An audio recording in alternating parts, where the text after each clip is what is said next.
ఖాదీ సంత గ్లోబల్ సంతగా ఎదుగుతుందనడంలో అనుమానమే లేదని ముఖ్యమంత్రి చంద్రబాబు అన్నారు. ఇక విజయవాడలోని ఎస్ఎస్ కన్వెన్షన్ సెంటర్లో ఏర్పాటు చేసిన ఖాదీ సంత కార్యక్రమంలో ఆయన పాల్గొన్నారు.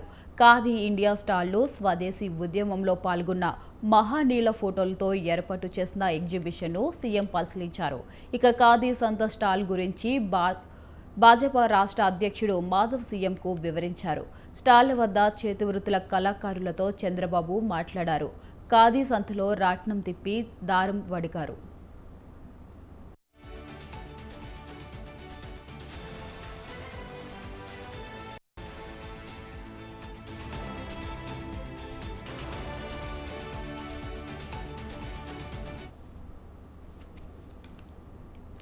గాంధీజీ నాడు విదేశీ వస్తువులను బహిరంగంగా తగలబెట్టాలని పిలుపునిచ్చారని, ఎంతో మంది త్యాగాలు చేశారన్నారు.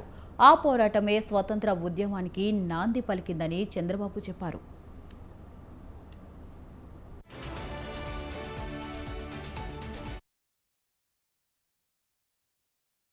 మహాత్మా గాంధీ అంటే మనకు వచ్చేది ఎప్పుడు గుర్తుంటుంది, ఖద్దర్. ఖాదీ అంటే ఇమ్మీడియట్ గుర్తొస్తుంది. దానికి కారణం స్వదేశ ఉద్యమం. ఈ రాట్నమే దేశానికి ఆయుధమైంది, తిరుగుబాటు సాధనమైంది. కడాన మనకు స్వాతంత్రాన్ని తెచ్చిపెట్టే మహత్తర కార్యక్రమానికి ప్రధానమైన కారణం ఈ ఖాదీ రాట్నం అని చెప్పి కూడా నేను మీకు తెలియజేస్తున్నా. ఒక స్ఫూర్తినిచ్చి ముందుకు పోయాం. ఖాదీ సంత గ్లోబల్ సంతగా ఇండియన్ ప్రోడక్ట్స్కి తయారవుతున్న దాంట్లో అనుమానమే లేదు. ఆ రోజు మీరు చూస్తే విదేశ వస్త్రాలని, విదేశ వస్తువుల్ని బహిరంగంగా తగలబెట్టమని పిలువిచ్చారు. ఎంతో మంది త్యాగాలు చేశారు. ఆ పోరాటమే స్వాతంత్ర ఉద్యమానికి నాంది పలికింది, ప్రజల్లో తిరుగుబాటు రగిలించింది. దాన్ని లాజికల్గా తీసిపోయే పరిస్థితికి వచ్చాం. చైనా, భారత్ ప్రపంచానికి 60% పైగా ఎగుమతులు చేసే ప్రాంతంగా మన దేశాలు ఉండేవి.